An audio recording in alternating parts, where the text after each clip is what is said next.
அதிமுக சார்பில் மறைந்த முன்னாள் முதல்வர் ஜெயலலிதா பிறந்தநாள் விழாவில் பொதுமக்களுக்கு பிரியாணி வழங்கிய போது போட்டி போட்டு வாங்கியதால் தள்ளுமுள்ளு ஏற்பட்டது.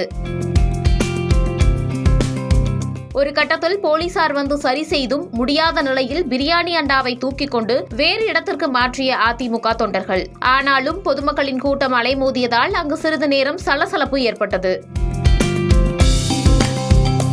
திருவண்ணாமலை மாவட்டம் வந்தவாசி அடுத்த வெண்குன்றம் கிராமத்தில் அதிமுக சார்பில் மறைந்த முன்னாள் முதல்வர் ஜெயலலிதா பிறந்தநாள் விழாவில் பொதுமக்களுக்கு பிரியாணி வழங்கிய போது பொதுமக்கள் பிரியாணி வாங்க போட்டி போட்டதால் அங்கு தள்ளுமுள்ளு ஏற்பட்டது. ஒரு கட்டத்தில் போலீசார் வந்து நிலைமையை சரி செய்ய பார்த்தும் முண்டியடித்துக் கொண்டு பிரியாணி வாங்க முற்பட்டதால் அதிமுக தொண்டர்கள் பிரியாணி அண்டாவை தூக்கிக் கொண்டு வேறு இடத்திற்கு மாற்றி சென்று விநியோகம் செய்தனர். வந்தவாசி அடுத்த வெண்குன்றம் கிராமத்தில் மறைந்த முன்னாள் முதல்வர் ஜெயலலிதாவின் 77வது பிறந்தநாள் விழா நடைபெற்றது. இந்த விழாவில் திருவண்ணாமலை வடக்கு மாவட்ட கழக செயலாளர் தூசி மோகன் மற்றும் முன்னாள் அமைச்சர் முக்கூர் சுப்பிரமணியன் ஆகியோர் கலந்து கொண்டு திருவுருவப் படத்திற்கு மாலை அணிவித்து பூக்கள் தூவி மரியாதை செலுத்தினர்.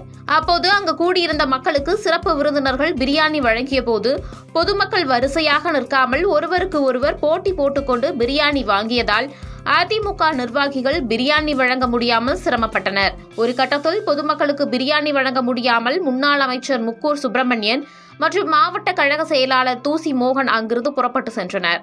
தொடர்ந்து அதிமுக நிர்வாகிகள் பிரியாணியை வழங்கும் போது போட்டி போட்டு தள்ளுமுள்ளும் உருவானது. பின்னர் பாதுகாப்புக்காக வந்த போலீசார் முடிந்த அளவு கூட்டத்தை கட்டுப்படுத்த முயற்சித்தும் முடியவில்லை. பின்னர் அதிமுக நிர்வாகிகள் பிரியாணி அண்டாவை தூக்கிக் கொண்டு வேறு இடத்திற்கு மாற்றி அங்கு வரிசையில் நிற்க வைத்து பிரியாணியை வழங்கினர். பிரியாணி என்றாலே பரபரப்புதான் என்பதற்கு ஏற்ப அண்டாவை வேறு இடத்திற்கு மாற்றும் போதும் மக்கள் கூட்டம் அங்கு அலைமோதியது. இதனால் வரிசை கட்டிக்கொண்டு அங்கு மக்கள் நின்றனர். இதனால் அங்கு சிறிது நேரம் சலசலப்பு ஏற்பட்டது.